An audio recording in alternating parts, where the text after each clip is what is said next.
여러분, 네. 이거는 저 겉모양 보면 어떻습니까? 반지 같습니다. 반지 같죠? 네. 예. 네. 어느 때 교환하는 반지 같습니까? 최소한 뭐 약혼이나 결혼식을 앞두고 결혼할 때, 예물용. 때. 혼인할 네. 때. 이걸 보면은 사실 결혼 반지 같은데 한번 열어보겠습니다. 네. 종합 보겠습니다. 반지가 이게 많네요. 네. 반지인데 이게 사실 이런 손가락은 김용민이도 그냥 쏙 들어갑니다. 아, 김용민도 쏙 들어가요. 예. 이런 손가락이 과연 세상에 있을까? 여러분, 이게 어떤 거냐면요. 발기로 고민하시는 남성분들을 위한 제품입니다. 아, 예. 이름하여 뉴맨 플러스. 뉴맨 플러스. 뉴맨 플러스. 뉴맨 네. 많은 분들이 저 돌반지다 돌반지. 이렇게 말씀하시는데 돌반지가 아닙니다. 사실 돌팔찌. 아이를 낳으려면은 아이를 낳아야 돌반지를 줄 거 아니에요. 그렇죠. 예. 네. 아이를 만들기 위해서 필요한 겁니다. 예, 그래요. 어떻게 사용하는 겁니까? 예, 이거요. 네. 여기 어떻게 생각하냐면은 이거 이제 아시죠? 바나나예요. 그럼 거기다가 왜? 근데 이거 너무 작다 이거는. 예, 좀 너무 작아. 큰 걸로 좀 보시죠. 이게 사이즈별로 다 있는데. 이거 좀 작은 예, 사이즈로. 큰 걸로. 예. 애들 손가락이나 사람 손가락 크기는 다 다르니까. 네, 그렇습니다. 네. 근데 이건 너무 작다. 이거는 뭐 너무 작아. 네. 예. 자, 일단 근데- 제가 읽겠습니다. 네네. 그 사이 뜯어보세요. 이게 예. 우연의 일치인지 모르겠어요. 예, 네. 열렸네. 네. 그러니까 이제 한마디로 얘기해서 요거를 이렇게 여기다 놓고 이렇게 닫고 나서 이렇게 이렇게 네, 아니 최대한 아래로 그 이제 거의 끝 부분에 그래요. 요쯤에 이렇게 넣어놓고 이 상태로 깔깍 하면은 네. 이게 근데 내수용 같다? 내수용. 우리 저 외국인분들 중에는 사이즈가 이보다 이렇게 집어넣는구나 이렇게. 평상시처럼 보기 때문에 그 사이즈는 굉장히 큰 사이즈.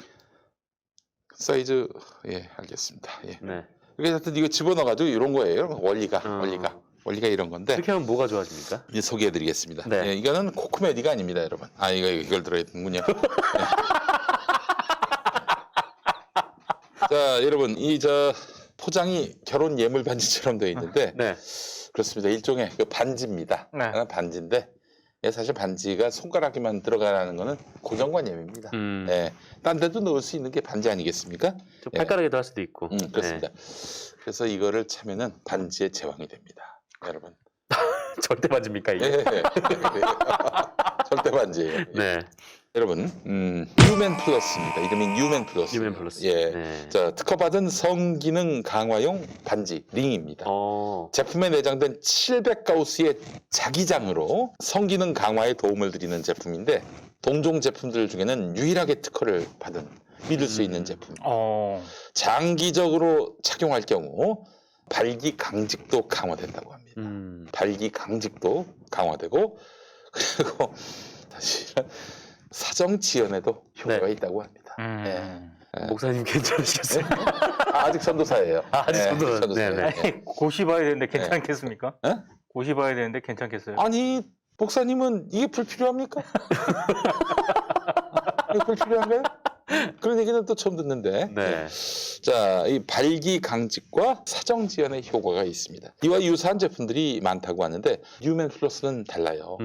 다른 유사 제품과 다르게 링의 치수가 세분화되어 있습니다. 이게 큰 크기별로- 사이즈, 네. 작은 사이즈, 그리고 하여튼 뭐 이게 제일 작은 사이즈. 네네. 그래서 한 3개 정도 사이즈 크기가 있는 모양이죠? 아니에요? 더 많습니까? 더 많아요. 그래요. 그러면 이게 대리점 가가지고 탈의실에 들어가서 농담이에요. 상담을 하면은 상담하면 돼요, 상담. 맞게 예, 다 예. 수작업으로 수작업으로 사이즈에 맞게. 네. 아이고 세상에. 그걸 어떻게 수작업을 하죠? 어떻게 자, 하여튼 읽어봅시다. 뉴맨 플러스는 여타 유사 제품과 달리 링의 치수가 세분화 있어서 개인별 맞춤 사이즈로 구매가 가능합니다. 네네. 성기능 강화용 반지 제품을 사용하는 데 있어서 매우 중요한 게 자신에게 맞는 사이즈로 해야죠. 그렇지 않습니까? 그렇죠. 따라서 뉴맨 플러스를 만나시면 링이 너무 커서 쉽게 빠지거나 너무 조여서 고통받을 필요가 없습니다. 수작업으로 제작하기 때문에 맞춤 주문이 가능합니다. 게다가 구매 후에 한 달 이내에 2번까지는 무료로 사이즈 교환을 해드립니다. 참고로 처음 주문하실 때 본인의 사이즈보다 지나치게 큰 제품을 주문하시면은 번거로워집니다. 예. 아, 이런 분이 좀 있나 보죠. 네. 팩트로 얘기해야 됩니다. 네. 팩트. 이런 걸 숨길 필요는 없죠. 뭘 네. 이런 걸 과장해서 네네. 과장해서 얘기할 수 있겠어요. 예. 겸손한 사이즈로 실측 구매하시는 것이 대단히 중요하다. 자, 뉴맨 플러스는 무려 17년 동안 수많은 남성을 좌절해서 건져낸 아는 사람은 다 아는 성실과 신뢰의 제품입니다. 아, 그래요? 굉장히 오래된 회사군요. 17년이면 참여정부 때입니다. 네네. 예. 뉴맨 플러스는 제품에 대한 자신감으로 구매 후 2주 이내에 사용 효과가 없을 경우 반품 헐. 환불해 드립니다. 그럼에도 불구하고 반품률이 3% 이하입니다. 자, 보다 자세한 내용은 전문 상담원과 1대1 맞춤 상담으로 확인하시기 바라겠습니다. 검색창에서 뉴맨 플러스 검색하시면은 더 자세한 내용을 확인하실 수 있습니다. 이게 그러니까 효과가 있는 게 이게 발기와 강직을 강화시키는 거, 그리고 사정 지연, 사이즈업은 뭐 이렇게 그거는 있을 수 있다고 하는데요. 사이즈업도 말하기는 좀 그래서 그걸 대놓고 말할 수는 없지만은 뭐 일단 그런- 다음 주까지 저 바나나에 한번 지어보죠. 알겠습니다. 예, 여러분, 아이고 이거 좋은데요. 네. 정말 여러분들 꼭 한번 필요하신 분들 관심 가져주시고 요 전화 상담입니다. 전화 상담밖에 없죠. 네, 홈페이지도 있거나 그런 거는 음. 정보 확인하시면 되고요. 예. 구매 상담 구매는 아무래도 사이즈별로 다 다르니까 예. 이 뉴맨 업체에서 지금 글을 올리셨는데 네. 이 사이즈 재는 법이 있다고.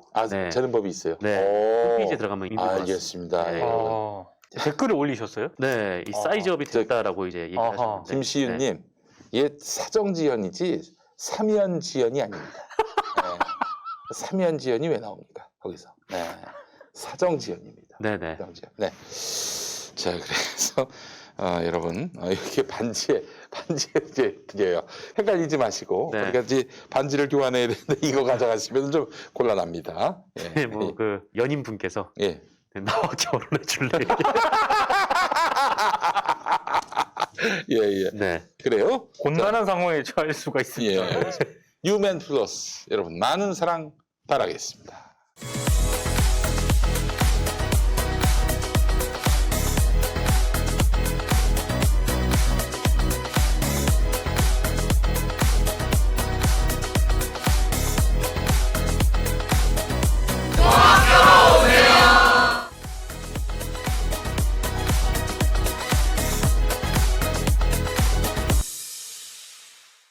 국물 없는 기자회 이제 계속해서 우리 정상근 기자님과 함께 이야기 나누겠습니다.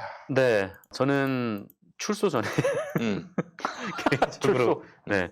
들었던 이 미디어계 뉴스 중에 가장 황당한 소식이 이거라고 생각을 해서 좀 가져왔는데 TBS 얘기예요. 이제 TBS 얘기부터 시작해서 좀 다른 얘기까지 할 건데 이 TBS 오늘 있었는지 없었는지 기억은 안 나는데 예전에 그 제가 입소 전에 봤던 TBS에 갔을 때 그 엘리베이터 앞에 샵 1 합시다, 뭐 플러스 1 합시다, 뭐 이런 벽보가 있었죠. 네, 있었어요. 그래서 네. 뭔가 하고 봤더니 이 TBS 유튜브 구독자를 이제 100만까지 늘리자. 뭐 100만 됐어요 또. 네, 100만 됐어요. 뭐 일종의 이제 홍보 벽보더라고요. 그래서 뭐 그냥 그러려니 했는데 그런데 놀랍게도 이게 문제가 됐다라는 거예요. 그러니까 이게 왜냐면 이제 서울시장 보궐선거가 앞두고 있는데 뭐 부산시장도 있고 지금 선거를 치르면 기호 1번이 더불어민주당이니까 더불어민주당 선거운동을 해주는 거 아니냐라는 주장인데 저는 그거를 보면서 뭐 그런 생각을 한 번도 안 했거든요. 그런 생각은 전혀 안 하고 있었는데 그냥 뭐 유튜브 구독이나 해달라 뭐 이런 거 아닌가 생각을 했는데 이걸 보고 어떻게 선거운동으로 연결을 지을 수가 있지라는 지금 황당함이 들었는데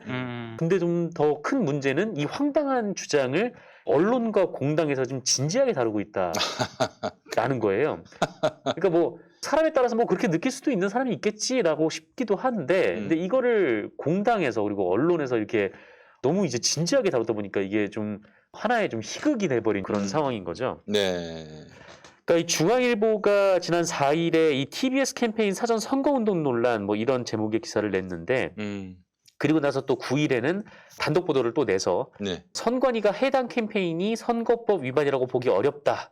이렇게 판단을 했다는 소식을 전하면서 이것 때문에 야당이 반발한다 뭐 이런 기사를 냈습니다. 그리고 중앙일보는 이 기사 안에 이 선관위가 처분의 결과와는 달리 조사 과정에 대해서는 밝힐 수 없다라는 말을 했다고 전하면서 이걸 이제 중간 제목으로 뽑았어요. 그러니까 선관위가 뭔가 숨기고 있는 뉘앙스를 흘린 거죠. 여기에 이제 다른 언론들은 뭐 일종의 어뷰징으로 따라붙고 또 국민의힘까지 들어가는데 홍종기 국민의힘 부대변인이 친여권 방송인들을 내세워서 공개적으로 샵1 합시다라는 캠페인을 전개하고 있다. 누가 봐도 기호 1번 더불어민주당 후보에게 투표하라는 홍보로서 명백한 사전선거운동이자 방송의 정치적 중립성을 규정한 방송법 위반입니다. 이렇게 주장을 했습니다. 그러면서 이제 법적 조치 어쩌고 얘기를 하는데 그래서 이걸 보면서 단체로 돌았나라는 생각이 아니 일단 싸가지 없는 짓을 하나 좀 지적하고 싶은데 아무에게나 친X 아, 네. 맞아요. 갖다 붙이는 거 이거는 인종주의예요 인종주의. 아니 김규리 씨가 네. 퐁당퐁당 진행하면서 여당에게 유리한 방송 한 적 있습니까? 그러면 뭐 친 무슨 성향이라고 할 수 있겠지. 그런 거 없어요 한 번도. 아, 이거 음악 방송이에요, 음악 방송. 어? 그럼에도 불구하고 그런 이유가 뭐야? 그 TBS라는 방송사의 어떤 정치적 편향성 이걸 얘기하고 싶었겠지. 근데 그 사람에 대해서 그러니까 김규리를 죽였을 때 이명박 정권 때 죽였을 때 그 도구를 들고 와서 또 죽이는 거야. 그러니까. 이 진짜 나쁜 짓거리거든요. 이런 놈들은 진짜 이 공공의 무대에서 퇴출시켜야 되는 거예요. 어떻게 함부로 이렇게 친여 방송인이라는 딱지를 이렇게 함부로 남발할 수가 있는? 그러니까 이런 식이면 앞으로 조선일보는 친일 언론이라고 하겠습니다. 친일 언론. 틀린 말 아니에요? 친일 언론 맞아요. 일본의 이익을 항상 주요 고비 때마다 대변했던 조선일보 아닙니까? 행적에 대해서 근데, 사과 한 번 네. 제대로 한 적이 없는. 뭔 사과야? 사과는 100년이 되도록 사과한 적. 아, 근데 이전에도 없어요. 이미 그러고 계시잖아요. 예. 네, 어쨌든. 예. 그러니까 심지어 이제 미디어스를 보면은 이런 얘기가 있는데 상당수 언론이 해당 캠페인을 상징하는 색상 그리고 1 합시다의 1의 색상이 민주당의 상징색인 파란색이다 이렇게 자. 썼다고 하는데 TBS도 파란색입니다. 민트색 정확하게 얘기하면 이제 네. 민트색이에요. 맞아요. 예. 민트색. 네, 민트색이고 네. 거기 나와 있던 색깔도 민트색입니다. 1 합시다 1도 이제 민트색이고 그러니까 이게 더불어민주당 색보다는 예전에 바른미래당 색에 가까워요. 그런데 이제 TBS가 파란색이 아니라 민트색이다. 그러니까 이걸 좀 수정해달라 이렇게 언론에 요구를 했나 봐요. 네. 그랬더니 일부 언론이 이 수정을 거부를 하면서 파랑이나 민트나 다 같은 블루 계열 아니냐. 이런 말을 했다는 거예요. 예. 그래서 이게 지금 조선일보 기사에 아직 그대로 남아있거든요. 그러니까 기사에 이제 파란색이라는 네티즌의 지적이 있다라면서 남겨놨는데 파란색이나 민트나 다 같은 블루 계열이다 하면은 마이니츠나 조선일보나 다 같은 계열이니까. 그렇죠. 아니 근데 저는 상계이나. 지난번에 국물오면 기자의 정상근 선수 없을 때 네. TBS 뉴스공장 그 얘기를 하면서도 얘기를 했지만 서울시장 후보로 나서려고 하는 사람들이 특정 프로그램을 폐지하겠다, TBS를 해체하겠다라고 발언한 거 그건 명백한 방송법 위반이거든요. 근데 방송법 위반이라고 비판하는 언론들이 별로 없어요. 근데 정말 지금 정상근 기자가 얘기한 말도 안 되는 그 1 캠페인 있지 않습니까? 네. 그거를 보면은 그냥 쿼터 비슷하게 따와가지고 공직선거법 위반 논란이 제기되고 있다라는 식으로 기사를 써요. 그러니까 너무나도 명백하게 방송법 위반 사안에 대해서는 방송법의 얘기, 방송법이라는 단어 자체를 들먹이지 않아. 열심히 그 TBS 폐지하겠다, 뉴스공장 없애버리겠다, 요것만 쿼터로 인용을 하고 이거는 굳이 공직선거법을 끌어올 이유가 없는 완전히 억지 주장인데 네. 공직선거법 논란 어쩌고 쓰더라고요.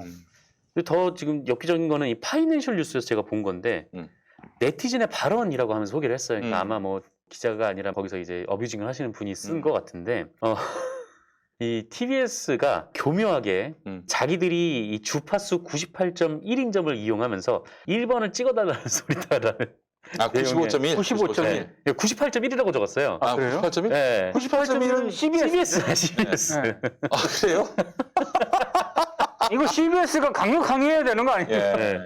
아니 이거 저 1로 시작하는 방송이 많습니다. 89.1 KBS 그렇죠. 쿨 FM도 있고요. 그렇죠. 예, 그리고 93.1 KBS 클래식 FM. 클래식 FM이고 95.1 바로 그 TBS FM 네. 그리고 98.1 CBS. CBS 그리고 99.1도 있었는데 99.1은 이제 국악 방송이군요. 예, 아 대단하지 않습니까? 아, 대단하네요, 진짜. 예, 101.1 국군 방송. 101.1도 듣습니까? 아 이제 가끔씩 듣습니다. 아, 네. 광주 FM도 101.1이네요. 네. 101.1이에요. 그리고 저 106.1 KBS 해피 FM. 네. 그거 106.1이에요? 106.1. 네. 야, 그걸 어떻게 다 외우세요? 야, 내가 라디오 PD 아니었니? 네. 저것도 얘기해볼까? 어느 송신소에서 몇 킬로와트로 쏘는지. 다 얘기할 수 네. 있습니다. 관악산에서 106.1 관악산에서 10kW로 쏘고 있습니다. 네. 예. 이런 좀 말도 안 되는 뭐 보도들도 쏟아져 나오고 음. 뭐 네티즌 발언이라면서 좀 주파수가 정확히 뭔지도 모르고 지금 쓰는 기사들도 굉장히 많고 게다가 지금 또 국민의힘이 이 TBS 뭐 샵1 캠페인뿐만 아니라 이 JTBC가 언더커버라는 드라마를 기획 중이거든요. 근데 이게 옛 안기부 의원과 이 초대 공수처장의 이야기를 다룬 드라마라고 하더라고요. 네. 그러자 이 국민의힘이 이게 공수처 홍보물 아니냐라면서 기획을 취소하라 뭐 이런 얘기를 했다는 거예요. 예. 근데 이 드라마가 이제 영국 BBC, 그러니까 영국 드라마거든요, 원래. 어. 네, 영국 드라마인데 이걸 이제 리메이크, 우리나라에서 이제 리메이크를 하려는 작품이에요. 근데 네. 이거를 두고 공수처 홍보물이다 막 이렇게 얘기를 했는데 그럼 뭐 60일 지정생존자는 그 뭐 환경부 장관 홍보물입니까? 지금 국민의힘이 뭐 그렇게 얘기를 하고 있고 그리고 KBS에서 지난해 이제 2050 탄소중립 비전 선언을 이렇게 생중계를 했잖아요. 문재인 대통령의 관련된 연설을 이제 생중계를 했는데 그때 이제 흑백 영상으로 해서 여러모로 좀 이슈가 있었죠. 네네. 근데 이거에 대해서도 청와대가 방송에 개입했다라면서 탁현민 청와대 의전비서관을 대검에 고발하겠다 좀 이렇게 얘기를 한 바가 있습니다. 그러니까 이런 것들은 고소라는 이름으로 사실상 저는 좀 이거 언론 탄압 아닌가라는 생각이 들 정도이거든요. 그러니까 이런 식으로 하면은 이 방송사가 캠페인 하나 뭐 할 수가 있겠습니까? 근데 정작 이런 얘기에 대해서는 언론 탄압이라는 주장이 안 나오더라고요. 그러니까 오늘 아침에 이 뉴스공장에서도 그런 얘기가 나오던데 민주당이 이제 경향신문에 민주당만 빼고 오라는 칼럼을 쓴 임미리 교수 그렇지. 고발을 했을 때 그때 이제 언론 탄압이라는 얘기가 연일 도배가 됐었거든요. 그렇죠. 아니 명백히 경향신문이 선거법을 위반했어요. 그 이제 선거법 위반이라고 아니 어느 신문이 그 법을 위반한다는 거 이게 지면 기사 통해서 지면에 나온 것 때문에 선거법을 위반한다. 이 어느 중앙일간지에서 그런 일이 발생했습니까 과거에? 참 그럼에도 불구하고 저는 그때도 이거는 뭐 고소까지 할 거는 좀 과하지 않나 싶다 뭐 이런 생각이 좀 들었었는데 그렇게 말씀도 드렸었고 근데 국민의힘이 이런 행위에 대해서는 비판하는 언론 기사를 찾아보기가 없어요. 맞아요. 네, 어렵더라고요. 그러니까 TBS의 입장을 실어준 보도는 있었는데 정색을 하고 비판한 언론이 없는 거예요. 심지어 이제 TBS 노조 그리고 TBS PD 연합회가 관련해서 이제 국민의힘을 비판하는 성명을 냈죠. 당연히 구성원들로서는 얘기가 나왔을 것이고 그리고 이 TBS PD 연합회가 관련해서 이제 성명을 내니까 PD 연합회도 관련해서 비판을 했는데 기자협회에서는 관련 성명이 안 나왔습니다. 조용합니다. 네. 기자협회가 지난해 이제 임미리 교수 관련된 논란이 있었을 때 아 그때 네. 뭐 그때 좀 정색을 하고 비판을 했었거든요. 네. 굉장히 좀 많은 비판을 했었는데 그런데 이번 건 관련해서는 아무 얘기가 없어요. 저는 말도 안 되는 특집을 잡아가지고 막 TBS를 이제 뭐 사실상 이제 친여 방송으로 규정을 하고 그렇게 몰고 고발을 하겠다라고 지금 압박을 가하고 있음에도 불구하고 그쪽에 대해서는 뭐 전혀 뭐 어떤 입장을 들어주는 그런 얘기가 없는 상황이기 때문에 하여튼 뭐 몇몇 기자들은 뭐 억울할 수도 있겠습니다만 이 기자 사회 전체가 이렇게 욕을 먹는 이유가 결국 이런 거 아니겠나라는 생각도 한편으로 근데 들어요. 최근에 국민의힘 서울시장 후보들 물론이고 여러 가지 내놓는 지금 정상근 기자가 설명한 이런 일련의 조치들을 쭉 보면은요. 정말로 언론에 대한 엄청난 압박 같은 걸 하고 있는데도 불구하고 언론계 대응은 제가 봤을 때 너무나도 조용하고 너무나도 지금 아무런 대응을 사실상 안 하고 있다라고 저는 생각을 하거든요. 네. 참 뭐. 뭘 바라는 것 자체가 뭐 거추장스러운 일입니다. 네. 궁금해. 그런 어떤 스탠스와 마인드가 왜 그렇게 형성이 됐는가가 굉장히 궁금합니다. 뭐 김어준 씨에 대한 어떤 그 기성 언론 선수들의 불신, 그다음에 싫어함, 극도로 싫어함 이런 건 익히 알고 있거든요. 근데 그렇다고 해서 지금 국민의힘 서울시장 나가겠다는 후보들이 지금 하고 있는 저 행태들 저거 옹호할 수는 없는 거 아닙니까? 그리고 지금 1년에 지금 이 TBS에 대해서 제기하고 있는 여러 가지 압박들 이것도 말이 안 되는 거거든요. 근데 조용해요. 하여간 TBS는 여러분 아시겠습니다만 서울특별시 사업소였다가 서울특별시 미디어재단 TBS로 이제 개편을 한 거 아닙니까? 그렇죠. 네.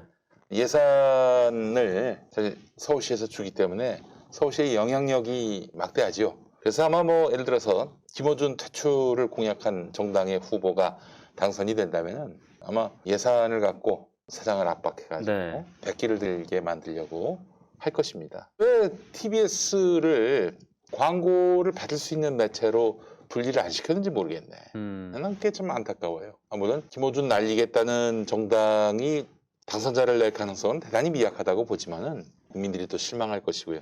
근데 이제 기왕 TBS를 완전한 어떤 독립된 매체로 만들기 위해서 광고 수익을 가능하게, 그래서 서울시의 어떤 지원을 최소화하게 하면 얼마나 좋았을까. 더 반석 위에 설 수 있지 않을까. 당장 TBS의 뉴스공장 같은 경우 만약에 광고 시장에 나온다면은 아유 경쟁력이 있지 않겠습니까?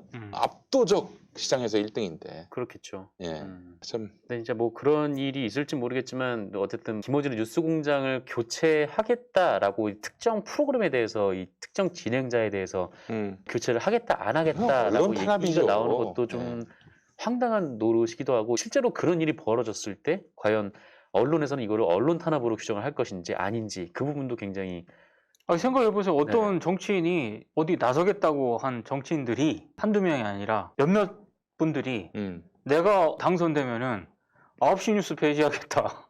그렇지. 홍준표가 대선때 SBS 8시 뉴스를 없애버리겠다 그랬어. 얼마나 그때 욕 많이 얻어먹었습니까? 종편을 뭐 날리겠다 이랬어요. 뭐 JTBC 뉴스를 폐지하겠다. 뭐 말도 안 되는 얘기인데 거기에 대한 어떤 반응이라든가 이게 생각보다 너무 조용해서. 뭐 비판을 하면은 뭐 비판으로 끝내야지, 이제 정치인이라는 사람들이 어쨌든 뭐 제작 자율성도 있는 건데 그 진행자를 어떻게 하겠다라고 얘기를 하고 거기에 대해서 언론이 별다른 반응을 보이지 않고 있는 그쵸. 것은 뭐라고 해야 돼, 뭐 뉴스공장이라든지 뭐 김어준 총수라든지 이런 분들에 대해서 다른 측면에서 보자면은 네. 그 당에서 당선자가 나올 리가 없기 때문에 뭐라 떠들고 그냥 내버려 두는 것은 아닌지 하는 생각 듭니다. 예. 근데 좀 뭐랄까, 저는 이제 그 김어준 총수라든지 뉴스공장이라든지 그동안 기자들이 이거를 어떻게 생각을 해왔나라는 거를 볼 수 있는 반응이 아닌가, 그런 생각. 그러니까 이게 어떤 사람이라든가 어떤 매체에 대한 호불호 문제로 접근한 문제가 아닌데 저는 그런 시각을 바탕으로 접근을 하고 있는 것 같아서 좀 한심합니다. 예. 만약에 그 TBS의 김호준을 그런 식으로 날릴 수 있다면은 TV조선의 어떤 프로도 없앨 수 있어요, 중앙정부에. 당연하죠. 그런 얘기를 누가 그런 해봐요. 세상이 당연히. 오기를 바란다면은 지금 계속 침묵하면 돼요. 아니 정말로 만약 예를 든 겁니다. 예를 들어서 민주당의 어떤 유력 정치인이 내가 어디 뭐 당선되거나 집권을 하게 되면은 TV조선 특정 프로그램 날리겠다라고 한번 얘기를 해보세요. 난리가 날 거야, 난리가. 아마 진보 보수를 막론하고 더 난리가 날 거야. 당연히 그래야죠. 부적절한 발언이니까. 만약에 그렇게 공약을 내걸었다면. 마찬가지로 이거 말도 안 되는 지금 얘기들을 공개적으로 하고 있는데도 불구하고 그렇게 반응들이 미지근합니다. 예. 그래요. 아니 이 나라 언론들이 좀 완전히 마탱이가 가가지고 사리 분별도 못하고, 그리고 자기들의 주장을 일관되게 견지하지도 못하고 그러고 있는 상황입니다. 마지막 이야기는 뭐가 있습니까? 네, 사회 문제이기도 한데요. 네. 그 올해 초였죠. SBS 그것이 알고 싶다에서 최근 이제 공분을 샀던 정인이 사태. 입양부모 아동 살인 사건 관련 꼭지가 굉장히 화제가 됐는데, 네. 저도 그게 크게 화제가 돼서 이제 생활치료센터에서 일부러 좀 찾아봤어요. 찾아봤는데 예. 아 정말 보기가 힘들 정도로 그렇더라고요. 많은 그래서, 분들이 트라우마를 호소합니다. 아, 그럼요. 네. 네, 그래서 어떤 분들은 이 구조를 좀 비판을 하고 대안을 제시를 해야지, 어떤 인간을 악마화해봐야 그냥 욕을 하고 끝난다, 뭐 이렇게 지적하시는 분도 계시고, 저도 큰 틀에서 그 의견에 동의를 합니다만, 그래도 이 프로그램으로 입양 제도 그리고 학대 아동을 찾아낼 수 있는 좀 국가 사회적 역량에 대한 고민이 급속도로 좀 일어났다라는 점에서 때로는 어떤 일이 있었는지 그 실상을 또 보여주는 것이 또 대안을 위한 사회적 고민을 가속화한다라고도 생각을 하는데, 그런데 우리가 이런 프로그램을 볼 때 혹은 이제 제작진을 만들 때 주의를 해야 할 점은 방송 그 자체만을 위한 방송을 만들어서는 안 된다라는 점인 거잖아요. 그러니까 예전에 이제 SBS가 이제 찐빵소녀, 뭐 정철웅 기자가 와서 맞아요. 이제 소개를 했습니다만, 이 찐빵소녀 같은 경우에도 이 방송이 안 되는 거를 방송이 되게 하기 위해서 오버를 하거나 이제 심지어 조작까지 했었던 뭐 그런 일이 있는 거고, 이런 부작용이 크기 때문에 학자분들이 자극적 사건 개요보다는 뭐 구조에 집중하자 뭐 이런 조언을 하고 있는 건데, 그런데 얼마 전에 그것이 알고 싶다를 방송했던 그 SBS에서 그것도 이제 뉴스에서 좀 지나치게 좀 경솔한 보도가 하나가 있었어요. 지난 9일이었는데 이 보도도 많은 분들이 기억하실 텐데, 그때가 이제 엄청 추웠던 때. 네, 아, 그렇죠. 네. 그러니까 SBS가 이렇게 보도를 했습니다. 그러니까 혹한의 거리서 발견된 3살 여아 도와주세요라는 단독 보도였는데, 혹한 속에 이 내복 차림으로 아이가 발견됐고 이로 인해서 아이의 엄마가 아동학대 혐의로 입건이 됐다 이런 보도를 했습니다. 사실 자체는 뭐 이렇게 틀린 사실은 아니에요. 틀린 사실이 아닌데 좀 진실이 좀 숨겨져 있었던 거죠. SBS가 뭐라고 보도를 했냐면 내복 차림에 대변이 묻은 채로 발견된 아이가 시민들에게 가장 먼저 도와달라라는 말을 했으며 하루 종일 한 끼도 챙겨 먹지 못한 상태였다라고 밝혔다거나 상습적으로 방치됐다는 증언이 나왔다. 한 달 전에 비슷한 상황에 울고 있던 아이를 봤다라는 편의점 점장의 발언을 전했습니다. 일단 뭐 내복에 뭐가 묻은 채로 이제 발견됐다라는 뭐 자극적 굳이 안 써도 되는 표현이 들어가기도 했고 또 굉장히 좀 자극적인 소재이죠. 그리고 친모가 한참이 지난 뒤에 귀가를 하고 잘못을 인정을 하면서도 학대는 오해라고 말했다 이렇게 보도를 했고 하지만 집안에는 일상생활이 어려울 정도로 쓰레기가 가득했고 아이가 혼자 집에서 9시간 넘게 방치된 것으로 경찰은 보고 있다 이렇게 SBS가 보도를 했습니다.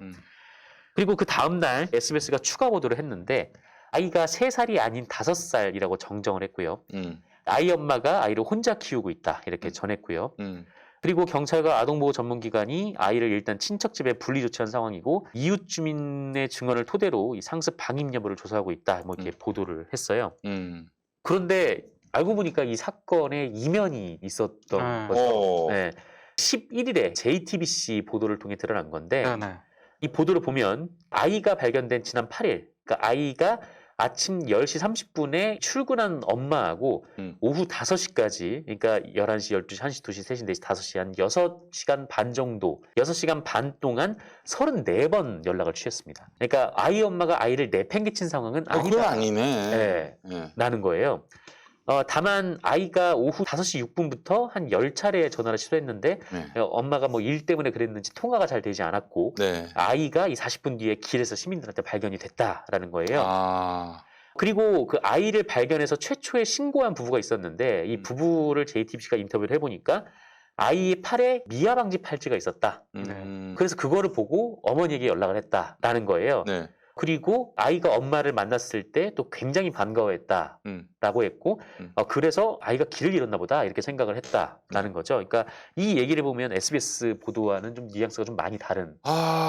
그래서 저는 이런 사안이 발생을 하면 쉽게 판단을 하고 이런 거는 언론인이 좀 경계해야 된다고 봐요. SBS가 정정 보도했습니까? 제가 알기로는 이후에 SBS가 관련된 보도를 하진 않은 것으로 알려졌고 아니면 말고입니까?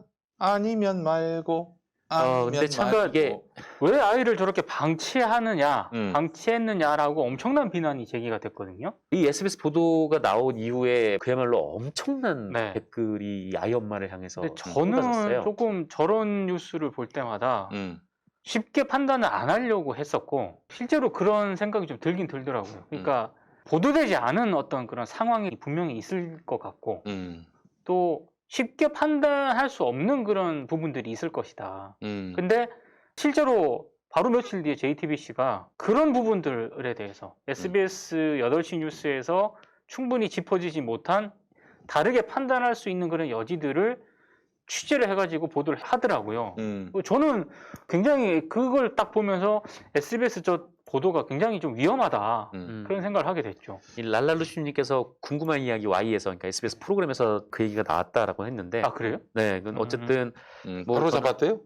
제가 그 프로그램을 잘 못 봐가지고 근데 제가 봤을 때 메인 뉴스에서 관련 보도는 제 기억에는 없었던 것 같고 그리고 어쨌든 이 보도 이후에 아이 엄마한테 굉장히 많은 질타가 이어졌지만 이게 JTBC에서 확인 취재를 해보니까 이 아이 엄마가 남편이랑 이혼을 하고 양육비를 받기로 했는데 이 남편이 양육비를 보내지 않았나 봐요. 그러다 보니까 아이를 좀 이게 어떻게 할 수가 없었던 좀 그런 돈을 벌어야 되는 그런 상황이 있었던 거고 넉 달 전에 이제 보호시설에 있었다가 홀로 독립해서 이제 아이를 키우고 있었는데 그래서 이 아이를 데리고 일터에 나가는 일도 있었고 그리고 긴급 돌봄 서비스 같은 경우에는 당일 신청할 수가 없어서 어린이집에 가기 싫다고 할 때 그럴 때 데리고 가거나 아니면 이제 집에 두었던 좀 그런 상황이었던 것 같습니다. 그래서 이게 아동학대가 아니라 이게 사회적으로 좀 고민해야 되는 좀 돌봄의 문제였던 걸로 드러난 건데 어쨌든 SBS 보도가 굉장히 좀 문제가 있었던 거는 맞다라고 저는 좀 생각이 들고 그러니까 SBS가 이 관련 기사를 단독이란 이름을 달고 보도를 했는데, 네. 그러니까 이게 시간에 쪼개진는 기사라는 거죠. 저는 단독 보도라는 게 그렇다고 생각을 하는데, 그러다 보니까 이 단편적으로 확인한 사실들만 보도를 한 상황이고, 만약에 제가 격리되지 않았었다면 저도 밤 뉴스를 보고 이제 새벽에 브리핑을 하기 때문에 자칫하면 저도 이제 전할 수 있었던 이런 위험성이 있었던 그런 뉴스이다 보니까 또 개인적으로 또 가슴을 또 쓸어내리는 좀 그런 일도 좀 있었습니다. 그러니까 저간의 상황을 종합적으로 판단을 하려는 노력을 언론들이 좀 소홀히 하면 안 될 것 같고요. 그리고 한 개인을 어떤 상황이 발생하면 한 개인을 너무 악마화한다고 해야 되나? 이런 식으로 프레임을 설정하는 그런 거는 조금 신중하고 경계를 해야 될 것 같아요, 진짜. 네. 그렇게 해서 좀 한탕을 하려고 했었나? SBS가 정확한 내막을 다 취재하지도 않고 그냥 보도한 것 같은데, 단지 아이가 길을 잃은 것처럼 얇은 옷을 입고 길을 잃은 것처럼만 보고 기사를 쓴 것 같은데. 그러니까 이런 거잖아요. 정말 원칙적으로 봤을 때 아무리 일을 하러 가는 상황이었다 하더라도 아이를 어찌됐든 수시간 동안 혼자 놔둔 거 아닙니까?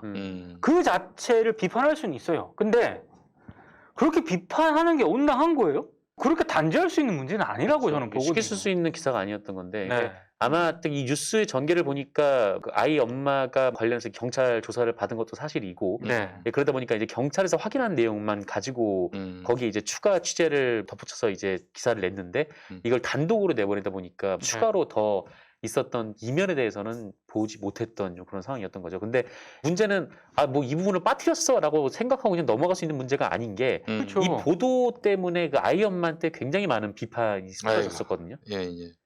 난데없이 그렇게 욕을 먹은 이 아이 엄마의 뭐라고 할까요? 굉장히 좀 피해가 있는 거죠. 근데 그냥 모른 척하고 지나갈 수 처음에 뭐 있는 것 같아요. 학대 이런 의심도 제기가 됐었는데, 그 영상을 보면 아이가 엄마를 딱 봤을 때 이게 막 안기거든요. 네. 학대받은 아이는 절대 그렇게 행동을 안 합니다. 정말 참 언론이 어디까지 망가지려고 하는 건지. 이제 뭐 자체적인 수술, 자정이 불가능하다면은 공공이 나설 수밖에 없다고 생각합니다. 이게 그 권력이 나설 수밖에 없는 구조가 참 보기 안 좋은데, 어떤 형식으로든 공공이 나서서 언론 시장을 바로잡지 않으면 안 돼요. 민간 영역이기 때문에 내버려둬야 된다. 그래서 국민이 피해를 입고 여론 시장이 왜곡된다면 그 누가 책임집니까? 그렇기 때문에 공공이 개입될 수밖에 없는 언론 개혁, 그건 뭐 우리가 배제하지 말고 그 가능성을 열어두고 해야 되지 않겠는가. 뭐 정이 안 된다면은 좋은 매체를 공공이 나서서, 왜 저기 경기도도 배달앱 시장이 너무 갑질이 심하다 해서 공공 배달앱을 만들듯이 공공의 매체들을 많이 만들어서 그렇게 해서 경쟁을 통해 선도하는 방법도 있지 않겠습니까? 근데 현 정부가 출범할 당시에는 그런 계획들이 뭐 뚜렷이 없어서 좀 아쉬웠는데, 다음 정부 때는 뭐 저 김어준 퇴출시켜야 된다, 그 당이 집고 난다면은 뭐 얘기해봐야 소용없습니다만은, 기본적으로 언론의 공공성에 대해서 관심을 갖는 세력이 집고 난다면은 이제 결국 이렇게 한적 없이 민간 시장에서 알아서 언론이 자정하기를 기대하는 건 좀 어렵지 않겠는가 하는 생각을 해봅니다. 이게 참 민간 시장에서 언론이 자정을 할 수 있다라고 좀 뭐랄까요? 저도 근본적인 해법은 뭐 그런 방법밖에 없다고 생각을 하지만, 근데 사실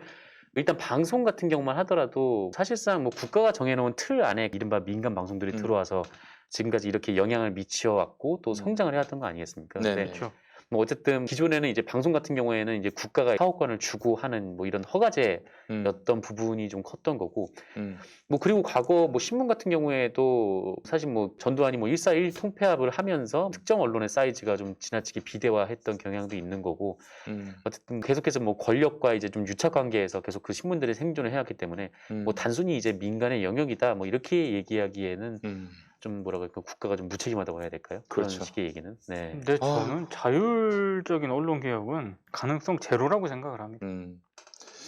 알겠습니다. 자, 오늘도 공물 없는 기자와 함께 했고요.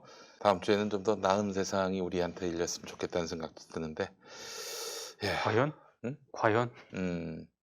뭐 정말 그런 세상이 한테 선물하고 싶습니다. 네, 좀 더 나은 네, 좀 더 나은 세상한테 선물하고 것을 싶습니다. 만들기 위한. 네. 단단하게, 그것도 굉장히 오래 네. 할 수 있는 그런 참을성도 키우고. 뉴맨 플러스. 뉴맨 뉴맨 플러스. 플러스. 네. 예, 여러분 많이 사랑해 주시기 바랍니다. 자, 함께 해주신 민동기 정상근 기자 수고 많이 하셨습니다. 고맙습니다. 고맙습니다. 다음 주에 뵙겠습니다. 고맙습니다. 감사합니다. 예. 기